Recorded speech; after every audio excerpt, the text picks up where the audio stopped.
Good afternoon, everyone. Thank you for joining us again in the afternoon session, the final countdown to the end of the program this afternoon.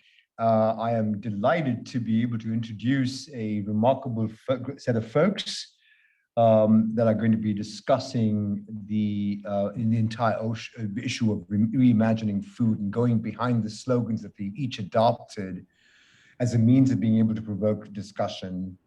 Your host for the session, Bjerga, will be on in a second here. Thank you so much.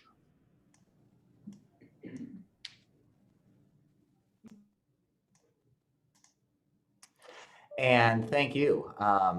This is an exciting opportunity to talk about agriculture and food and really get to the center of a lot of things that we're always wondering when we hear about what those companies are saying. There's a lot of messages and a lot of messaging that goes on in this industry, and there's a lot of challenge really from the company to the venture capital to the consumer level to figure out what exactly is behind some of these brands and what do those slogans mean. So we're very pleased today to have an opportunity to speak with a quality panel of experienced leaders within this sector about some of the ideas behind these phrases that they choose to introduce their products to the world. Before we get into our full panel, I want to bring in our first speaker, who is Jennifer Kahn. She is a contributing writer for the New York Times Magazine and has been a regular feature writer for The New Yorker, National Geographic, and Wired, among many others. She's currently the narrative program lead at the University of California, Berkeley Graduate School of Journalism. Her 2016 TED Talk on CRISPR and gene drives has been viewed more than 1.8 million times and was named one of the top TED Talks of 2016. I will just let you know, Jennifer, I also gave a TED Talk in 2016, and it was not named anywhere near the top or has had anywhere nearly as many hits. So I personally applaud you for this accomplishment. Her most recent article, a cover story for the New York Times Magazine, explores ongoing resistance to GMOs and what, if anything, might change that. I'm going to go to some of the other intros later in this presentation, but I just want to get this started off, Jennifer. We've had a little chance to connect with other panelists before this, and I want to lead a little bit into this article, which I would recommend that everyone who's attending this panel to read. You know, I found the piece, which is called Learning to Love GMOs, as one that included a lot of compelling points about the potential of technology to improve food and thus the world that we're all living on. But I'll also be honest with you. I had a sense of reading this article that I've read it before. It's this never-ending narrative of genetically modified organisms, crops, what have you, could do A, B, C, D, E, and they're all wonderful. But the consumers are scared. The government is slow, etc. Rinse, repeat. Tell me, what's different now than what we've seen in the past, and why should we believe that disruption actually can occur in the food sector? That's a very fair question. And honestly, all those things are still true. The regulatory process is still slow. Consumers and businesses are anxious, which makes investors and growers anxious. However, I think there are at least three main reasons why we're going to see genetic engineering become more common, sort of beyond the big row crops that we have now. And the first is that the technology has really changed. So in the past 10 years, it's just become much easier and faster and cheaper to do genetic engineering, largely thanks to this technique, CRISPR, that you mentioned. In turn, that's really opened the door to allowing someone at a university or a small business to decide that they want to use genetic engineering to, say, take an heirloom carrot that's really flavorful, less prone to splitting, Blenheim apricot that's less prone to bruising. And those are the kinds of projects that they would never interest the agricultural conglomerates because they're not that cool. So accessibility, I think, the first big shift. And the second thing is some important regulations actually changed quite recently. So the USDA just months ago said that it's fine for many GMO plants to be grown outside without a 3-year field trial or in these very restrictive greenhouses. And probably the even bigger change is that last year, the FDA ruled that it wasn't going to regulate plants that simply had their own DNA edited, as opposed to having a foreign organism spliced in, a gene from a different organism spliced in. So when the change was basically just making a more efficient version of what could already be achieved with crossbreeding, So that new ruling doesn't apply to GMOs, but it still opens up a world of possibilities that didn't exist before. And finally, I think that these things together could combine to actually change how people feel. And that's because before now, there's never been a reason for anyone at the store to want to buy something GMO. And that's because the vast majority of GMOs weren't made to benefit consumers, they were made to help large-scale growers, or honestly, to increase the profit of whatever agribusiness was developing the new trait. So a smaller grower can actually make something that a person at the grocery store is really excited about, or which is just a lot better, like a strawberry that doesn't turn moldy overnight. I think you'll end up seeing a lot more consumers getting on board. So those are my reasons. Do you worry, though, that there's still a certain amount of resistance, almost a food NIMBYism, where you can make all of these changes, but not to the thing that I really hold dear, because I'm afraid that this is going to start sending, the wrong signals to consumers about how long they can keep their food, or how food should be stored or distributed, or will my variety be forever tainted because of this? Do you still see signs of these resistance? And if you do, what actually overcomes them? Yeah, it's funny. People are protective about their food, and to some degree a little precious about it. But I think the most interesting thing, or one of the more interesting things I learned in this piece, talking to Alan Levinovitz, who wrote a wonderful book called Natural, about how we kind of fetishize the idea of things that are, I guess, quotes, natural, like what we perceive natural, even though obviously far from whatever grows. But what he said is that he still understand let's flip to things that are unnatural. So there's all kinds of stuff that we have that's unnatural now. We have shelf-stable mayonnaise, we have, sort of frozen TV dinners and all that stuff. And we don't even twice any of that, right? We don't think about going and getting fast food out of us. And none of these things are kind of natural in kind of conventional term. And so the point is that at some point, our thinking around genetic is just going to show our thinking around engineering is going to thinking, oh, this is very foreign, to thinking, oh, this is just one of those, oh, we just changed its DNA a bit. It's not so different from making, making shelf-stable mayonnaise and having preservatives and things.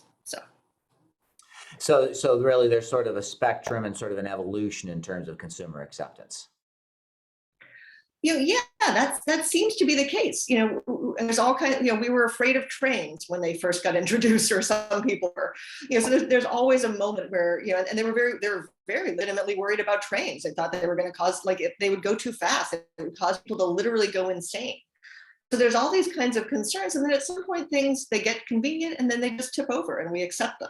And I actually don't see why there's any reason why that wouldn't happen at some point with genetically engineered food. All right. This is Jennifer Kahn, the author of Learning to Love GMOs, recently featured in the New York Times Magazine. I want to leave you on, Jennifer, and I'm going to bring on the rest of this panel because we're going to start getting behind these slogans. I appreciate the chance to talk to you immediately, because it's sort of setting a stage of this evolution in the food world that we're looking at, and also raising some of the important questions of, is this an either or, yes, no, pure one side or the other discussion, as we have an ever complex marketplace? So I want to introduce the rest of our panel right now, starting with Han Chen. Han is the co-founder and CEO of Zcal. He brings with him over 15 years of management and venture experience as a pioneer in changing how agricultural trait technologies, and we've already been talking a little bit about these traits this afternoon, are commercialized, focusing on innovative public-private partnerships between industry, venture, and outreach. He started and successfully raised financing for not one, not two, three startups, totaling over 20 million in capital. A graduate magna cum laude from Amherst College, has a master's degree in international business from the University of California, San Diego, and like my wife, is a CFA charter holder. So we are all connected on these panels, and I have the pleasure of not just living with, but in this case, being on a panel with some very intelligent people. And we'll be delving into some more of these issues soon. Dr. Tom Adams co-founded Pairwise, the company he's representing, and serves as its chief executive officer. He has over 25 years of leadership experience heading up biotechnology for global companies, serving most recently as Vice President of Global Biotechnology for Monsanto, where he led the team developing a broad range of products. Formerly a faculty member at Texas A&M, he holds a PhD in microbiology and plant science from Michigan State University and a BS in botany and plant pathology from Oregon State. Tom is a longtime distance runner and often completes in local events. And also just noticing, I announce people's college affiliations for the rest of their lives because it just stamps and imprints on all of us. And somewhere out there, there is an Oregon State Beaver, Tom, who feels strong connections to you. Go Corvallis, wherever you may be. Going to Christy Legale, the founder and CEO of Rebellious Foods. This is a food production company working to make plant-based meat competitive with traditional chicken products. She is a mechanical engineer and holder of multiple patents in manufacturing technology, having spent much of her career at Boeing Commercial Airplanes, where I swear I first heard your name, Christy, and I have to follow up with this after the panel. Previously, Ms. Legale served as a senior scientist for the Good Food Institute, uncovering the technical barriers in the development of plant-based meat and meat developed using cultures. Okay, Christy, I just got to tell you one thing. I lived in Wichita, okay? Maybe it makes more sense now. Okay. Ms. Legale holds bachelor's degrees in organizational psychology and mechanical engineering and a master's of science in mechanical engineering. And finally, Naveen Sika, who is the founder and CEO of Tarviva, a Series D agriculture technology company focused on building the world's most sustainable supply chain of plant protein and vegetable oil. He established the company to understand and extend the benefits of the ancient Pongamia trees, resilience, and protein and oil-packed beans. He has been introducing this as a new commercial crop that converts distressed farmland into sustainable, productive acreage. You can read all about it in the Wall Street Journal, Forbes, Food Navigator, All About Feed, Food Business News, and other leading publications. He received his MBA from, connection to Jennifer, UC Berkeley, where he co-chaired the development of the Berkeley Energy and Resources Collaborative in collaboration with Lawrence Berkeley Lab to evaluate its existing portfolio of commercial technology. So we have a lot of expertise on this panel, and I'd like to start with you, Han. Mainly because I've actually been on a panel with you before. So perhaps This is my own little comfort zone before we go into the broad world. You know, your company very much has in terms of your messaging, your company's slogan is carbon to nutrition. And I know we spoke a lot about, you know, the need to get beyond sort of some of the either or narratives within the world of food. Your slogan is highly inclusive and striking to me in that it doesn't actually mention food. It seems like more of a process with a goal at the end. What does this say about how you conceptualize the food space?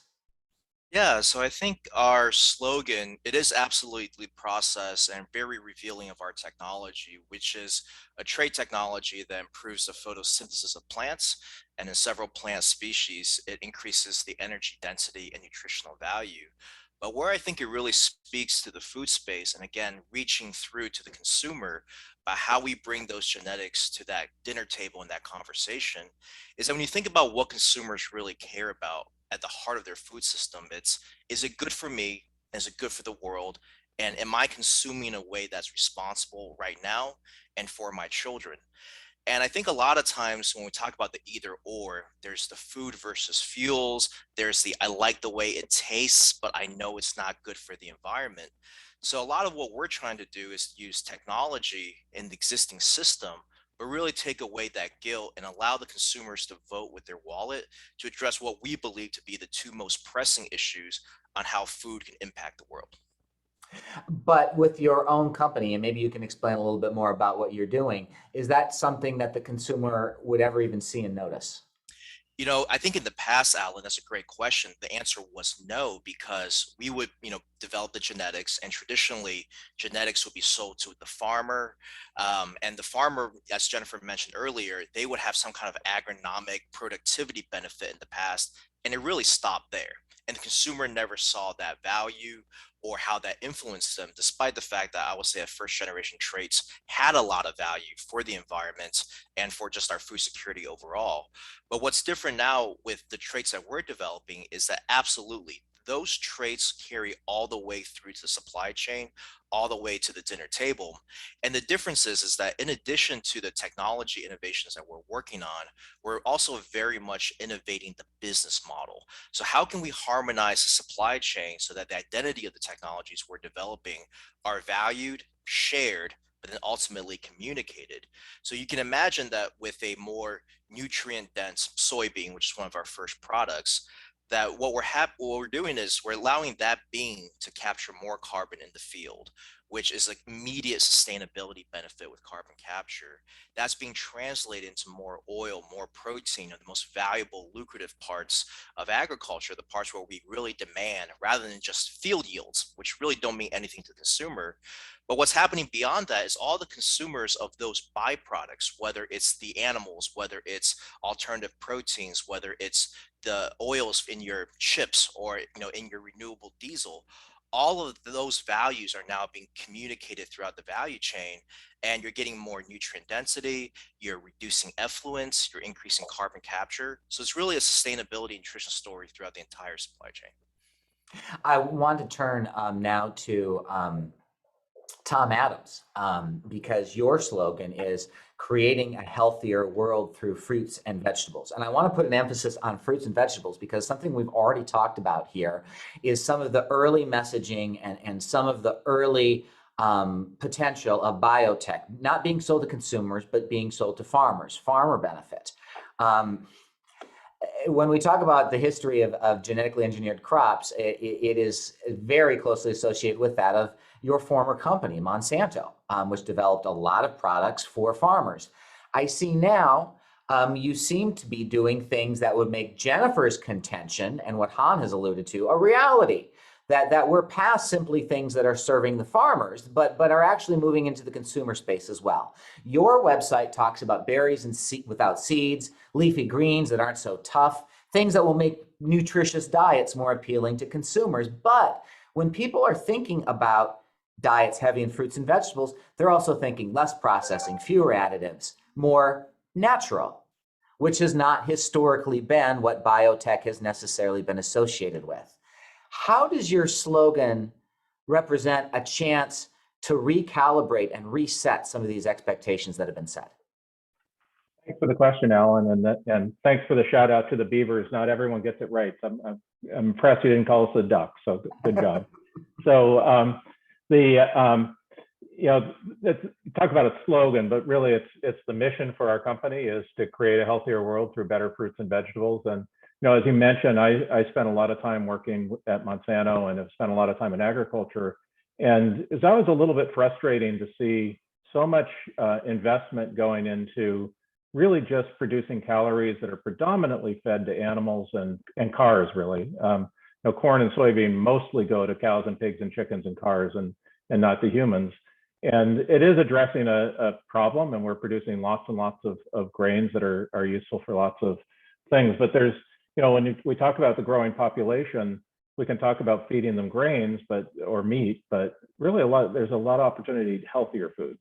So when we were forming Pairwise, we sort of took a look back at that as a problem. And even in countries like the United States, only 10% of adults are eating the recommended amounts of fruits and vegetables. So there's a big opportunity to a big challenge from that. And I was hearing a statistic recently that the health costs of health diseases that are related towards diets are actually larger in the United States than what we spend on food during a year. So it's a pretty major problem of diet-related diseases. So we wanted to change that, and we talked to people about why they don't eat fruits and vegetables. I mean, we've all been told we should eat more fruits and vegetables, and yet most people, I think on average, eat about 50% of what they should.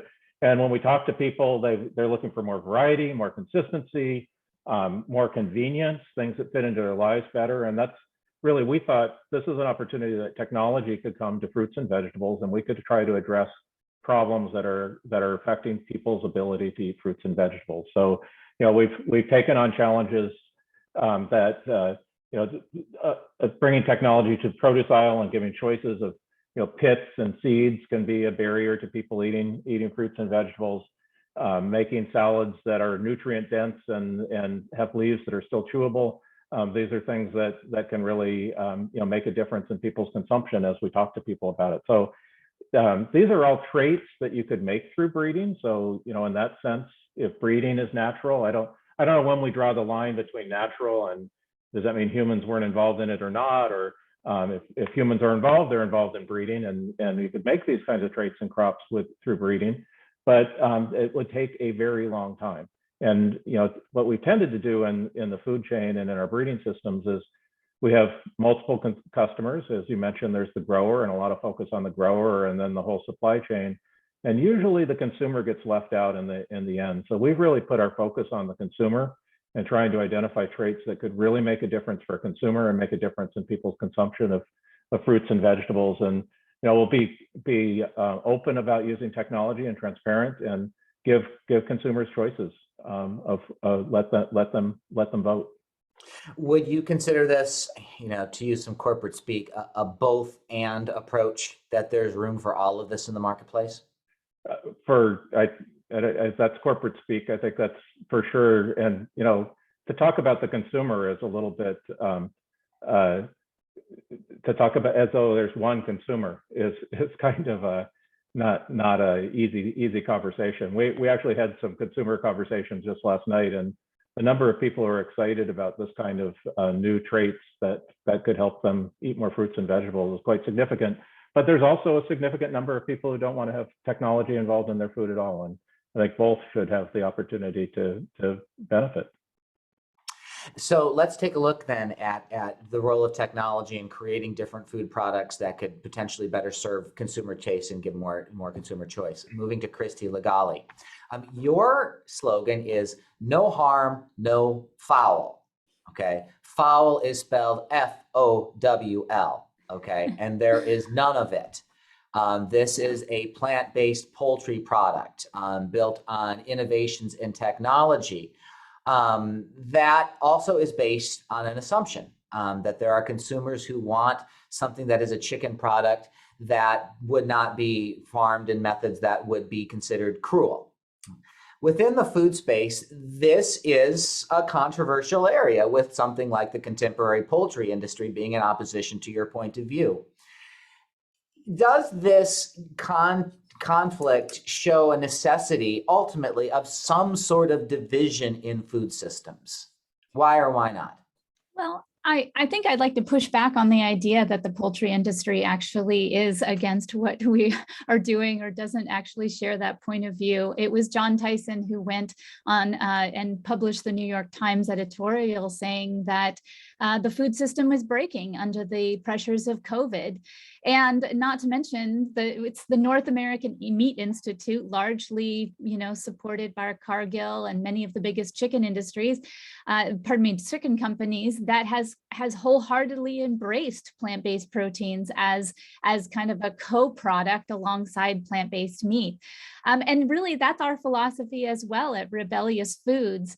What we are working on is actually getting to a place where, yes, no harm, no foul, but the harm is actually coming from the producing of these products. And we are giving the chicken industry as partners alongside us an opportunity to transform the chicken industry into more plant-based production. So what we do at Rebellious Foods is we are a food manufacturer of plant-based chicken products branded and sold under the name Rebellious Foods. But behind the scenes, what we're doing is we're actually designing, prototyping, and even deploying for our own use and the use of our chicken processing friends, plant-based meat production equipment that replaces animal-based meat production equipment, but then makes those facilities where they're installed able to make better, faster, plant-based meat products that are more cost competitive and allow chicken producers to then use some of their infrastructure that is already pretty good at making chicken nuggets to use that same infrastructure to now make plant-based chicken nuggets. So we're not really trying to create a controversial situation here. We're just trying to address the concerns of not only consumers, but also the chicken industry itself to create a transformational relationship. And fundamentally, that's our goal. Those are our friends in moving forward, just like the support that the North American Meat Institute has shown for plant-based proteins, and specifically addressing some of the harms that the pandemic actually brought forward within the chicken industry. One of the things that our new production equipment does is it allows a chicken processing facility or other facility to move from a cold room processing facility to an ambient facility, making it a lot nicer for the workers who live there, who are working there, not live there, but working there. And this also increases food safety in that we've automated the production of plant-based meat production so that converting a chicken processing facility actually becomes more profitable if it's used to make plant-based meat. So while I understand the interpretation of our slogan, I would actually pose that we're actually trying to propose a solution to our partners in the chicken industry. If it's a solution, what is the problem? The problem is exactly as John Tyson was outlining. We have, tens of thousands of chicken processing or further chicken processing facilities in the United States. They were heavily impacted by COVID because of close proximity, because of refrigerated work conditions, because of the intensification of having to process so many animals all at once. What we see as an opportunity is to actually use that same infrastructure, continue to be owned by Tyson or Sanderson Farms or other wonderful, chicken processing facilities who have provided chicken on the plates of Americans, and give them an opportunity to transform those problematic areas of their company business model to something that will ultimately address things like climate change and human health of eating chicken, and the other issues that people in the meat industry have at least partially come to accept, that meat is a risk to issues like climate change and human health, and eating a more plant-based diet is better for us all for one reason or another. And I believe the meat industry is ready to transform, or at least they say they are. Moving to Narine, planting millions of trees to feed billions of people. Okay, billions. That's pretty ambitious impact. What's the concept you're trying to get across here? Yeah, thanks, Alan. Very interesting opening comments from each one of these panelists. I'll try to sort of see how we integrate into the picture. I think we're a little bit different. I don't want to say we're antithetical to anything that's been discussed here, but the idea of planting millions of trees to feed billions of people, I think it's a nod to two things. The first is, when people think about feeding the world, I don't think they think about trees providing that food. I think they think about cows providing that food, or, row crops like corn and soy, maybe rice providing that food. So I think the first thing we're trying to nod to is the usage of a bigger diversity of crops to meet our food needs. There's varying stats that are out there. One I heard recently is that 12 crops provide 75% of our global calories. I've heard numbers kind of around that range. I think you have to ask yourself, are those the only 12 crops that can meet our food needs? Or was there a reason why we ended up with such a limited amount of nature that we actually consumed? I'm going to go out on a limb and say there's probably at least another 50 crops that could meet the center of our plate needs. I'm not talking about like a watermelon or a cucumber, right? I'm talking about like forms of protein, forms of fat, right? The things that we consume large amount of calories of. The statement planting millions of trees to billions of people it's a nod toward the fact that isn't there more that we can use to meet our food needs? If you take the parallel to the energy industry, ask yourself, is it truly that petroleum is our answer to all of our energy, plastics, containerization, usage needs? Or were there other things out there that we just didn't emphasize for a while, like solar or wind or geothermal, right? So we're going to argue there's a bigger set of crops that we can use to meet our food needs. That's the first thing we're going to. The second thing we're going to with that statement is the concept of trees, right? We think of trees as having a natural competitive advantage to other types of things you can grow. Number one, trees use airspace, right?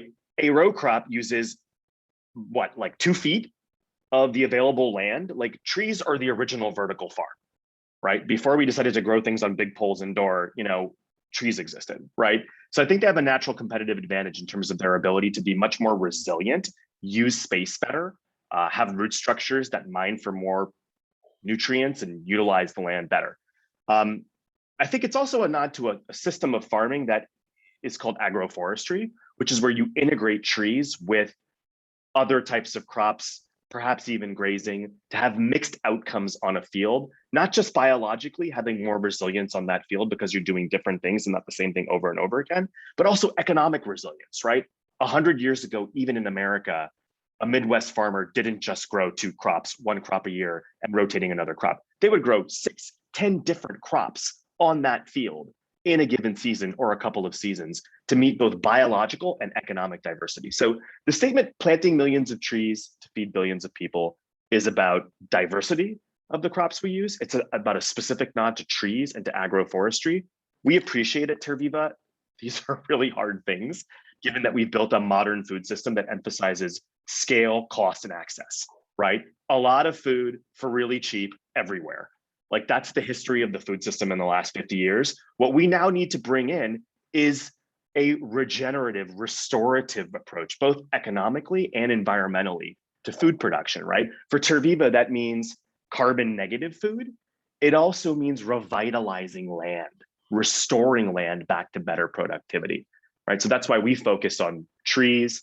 The Pangamia tree referenced here produces protein and vegetable oil, not unlike soy, but does it in a carbon negative way. And we can grow Pangamia trees on land where soy will produce zero beans per acre.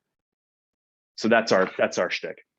So I want to riff off of your statement about petrochemicals early on in your presentation, and to just note about the evolution of food systems and how things have changed in, say, the last generation or two. And I will tie that into a final question that I hope will bring it all together.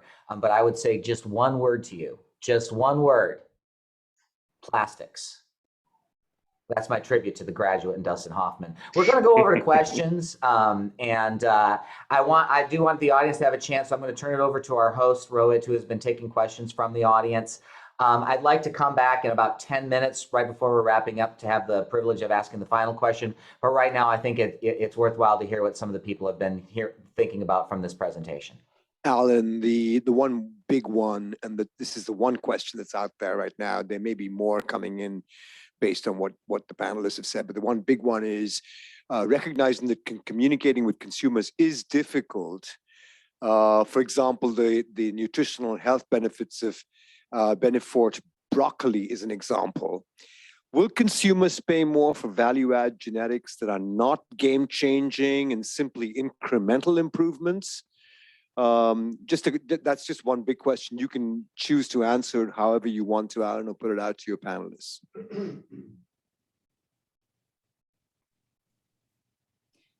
Well, I can dive in about the issue of cost. I realize it's not about the genetic changes to it, so I'll let my other panelists cover that. But I do know that part of why we're doing what we're doing at Rebellious is to address cost. Consumers need the prices that they currently pay for food, and it may be able to go up a little, but until we make some major adjustments to our economy and the way that a lot of people are, the economic levels that a lot of people are living at in the United States and globally, we need the cost of alternative proteins to come down in order for it to not be 2 or 3 or 4 times the cost of animal-based meat at this point. That is part of what we do at Rebellious, is to redefine, not just redefine, but actually make plant-based meat at a lower cost with the highest quality, so that consumers actually can get a hold of these and be able to not make the choice between their pocketbooks and what's better for themselves or the environment, but to ultimately get a hold of products that are the same price as the ones they're trying to replace. Maybe to just take a slightly different angle on that question, we look at what people do buy and where people have changed their habits in the fruit and vegetable space. I think the questioner is right that it hasn't necessarily been driven by nutrition. I think you could argue maybe something like blueberries and a good selling of the antioxidants, but I think the bigger story with blueberries was making them available year-round. They became available year-round in the early 2000s, and we've quadrupled consumption since then. You look at something like the easy peel seedless mandarins. These are something that easy to carry with you, fits into kids' lunches. They actually eat them for lunch, and people do pay a bit more for them. And the reality is food is actually pretty inexpensive. It's a very small amount of our pocketbook today compared to what it was 40 years ago. So I don't know that cost is the big issue. I think it's finding things that fit into people's lives, and people make choices for things that fit their lifestyle. So if I could take a stab at it, I would say that, for us, it's about margins. So it's not about raising the cost of food. It's actually about increasing the productivity and the margins of food and how you're able to share that along the supply chain. So I think more importantly, if you're looking at agriculture where there's so many participants in a very disjointed supply chain, it's not that consumers aren't willing to pay for it. It's that if the value is trapped or locked at any part of that step and it's not shared, the entire system falls apart. And there's no real incentive for that adoption. So I think the question is, can you improve margins and not just volume? Change a commodity-based system into one that's focused on value? And then most importantly, can you get all the players to see that they are capturing that margin, that value for their business, but to be generous enough or to be open enough to share that value with the other participants? And I think that's the hardest part that we're all working on. Naveen earlier mentioned that, with Pangamia, he's vertically integrating, the infrastructure doesn't exist. I think it's a double-edged sword because, Naveen, you get to build a world the way that you want, the way that you get to see it, with today's kind of modern consumer in mind. Whereas, in soybeans, a lot of the infrastructure is built, but it is really recalcitrant. Those people are making money today. They don't want to change their behavior, even though it could benefit them in the long term. So how do you create the alliances to get everyone to make more margin and more money with a more valuable product, while making sure that the end result is not that food becomes a privilege, but that actually food becomes more accessible, sustainable, and therefore, make sure that everyone is more well-fed? So there's a question here also for Naveen, specifically, some 25 traits are capable of enhancement in trees using non-GMO CRISPR. Have you considered that in your research? Yeah, the answer is yes. So we are the first company to develop a fully annotated Pangamia genome, 1,000 megabase pairs, by the way. So it's not quite a 25,000 megabase pair, enormously large redwood genome. It's more akin to its brethren and sisters in the Fabaceae legume family. We absolutely believe that genomics plays an important role in the future of our food supply. I think it's unquestionable. To connect it, Rohit, to this concept of what the consumers are willing to buy. We did some research recently. We surveyed through a third-party firm, obviously, I think 600 consumers of plant-based foods on different attributes of our product. And in order, the top two are taste and affordability. And then the third, and there were other attributes we tested, the third is the concept of sustainability. Here's the good news, right? After we got that information, we then tested themes on sustainability, like comes from trees, carbon negative, low input. There was no actual real correlation with consumers below the word sustainability, right? What that tells us is that that's kind of an open concept right now for consumers, right? So, we are a science company. We're very motivated to sort of feed the world and take care of it at the same time. We think genomics plays a role. I like a lot of what I'm hearing from the panelists here, that there's a way to define value to the consumer with genomics that also plays to sustainability. I would argue actually that that is not what has happened with GMO crops in the last 50 years. I would argue that that's not the story that's been told, but I think there's an opportunity to tell the story of sustainability being driven through genomics, because we see that not being defined yet, not being understood by consumers.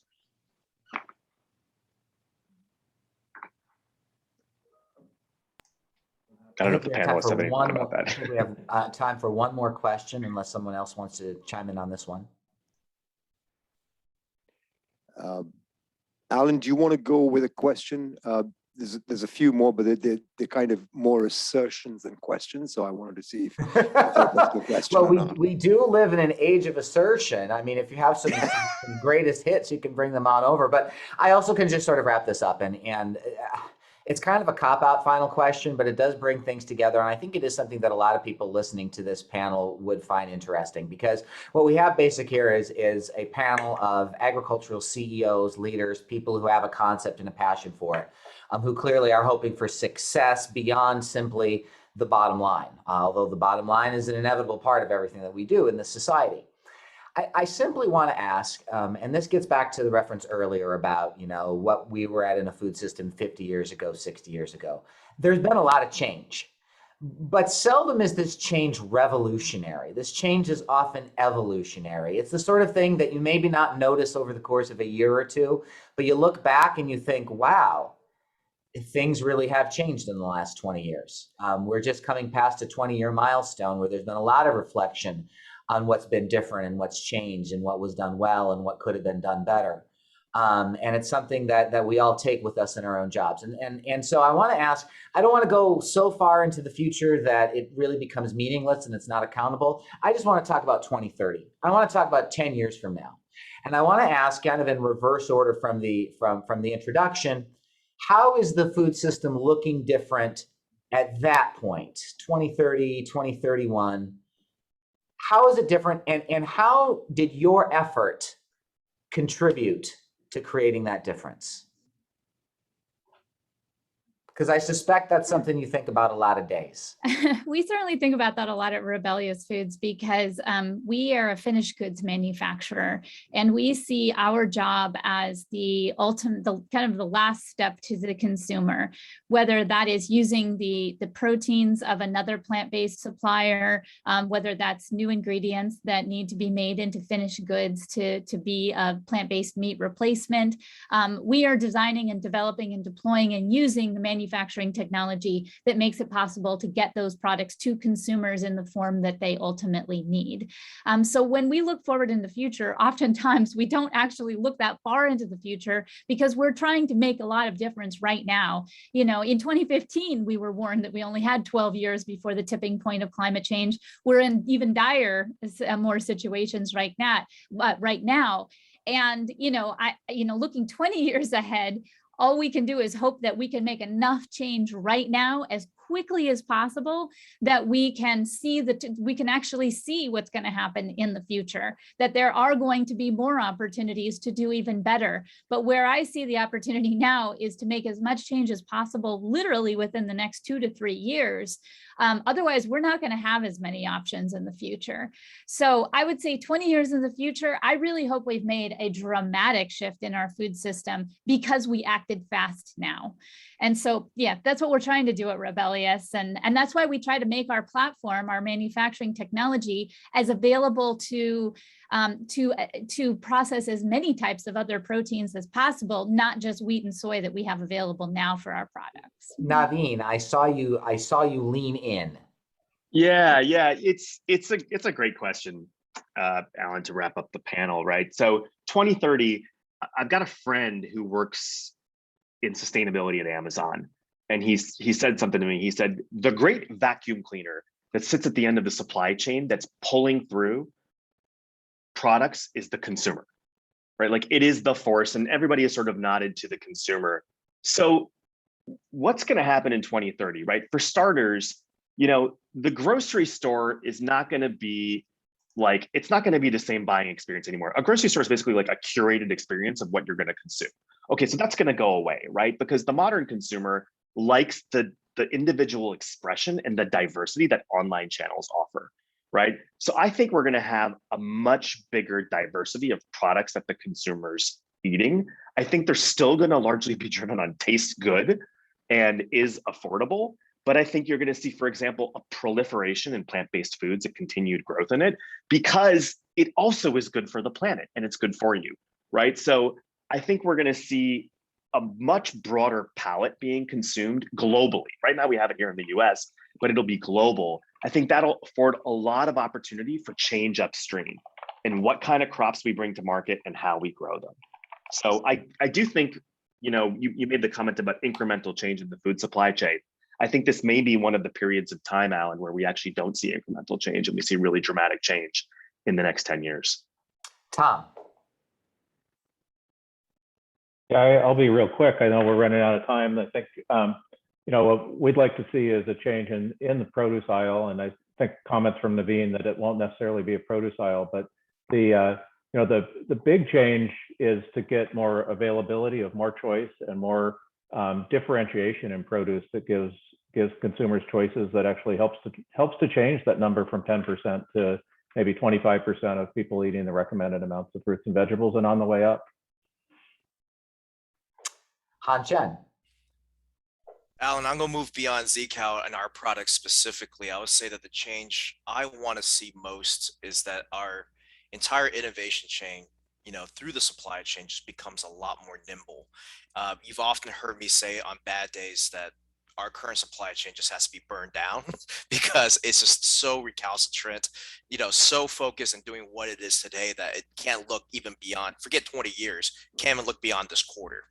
But on good days, I want to believe that there's expertise and that these people are really great at what they're doing. And it just takes a certain type of leadership to bring it together, to harmonize the supply chain, to change partners back to partners rather than competitors. And I think all of that will then manifest in a more nimble innovation chain that would directly translate the type of innovation we need to make our food system more resilient. And wrapping it up, Jennifer, with the final observation. Yeah, final observation is just, I'm actually not a business person. So the thing I'm thinking about is that in 10 years, climate change is going to make agriculture that much harder globally, but even in the US, farmers here are already struggling with the lack of water. I think that, genetic engineering and GMOs aren't the only direction for that, obviously, but it's really, we're going to have to figure out how to produce more food on less land if we're all going to make it. All right. Well, thank you to all of our panelists and guests. And for the time that we've had today, our time is always too short. But it's been a pleasure to be able to interact with all of you all today. I'm sure we'll all be staying in touch. I'm sure you can find them too somewhere on the internet if you have any further questions from the audience. So thank you for today. And also importantly, next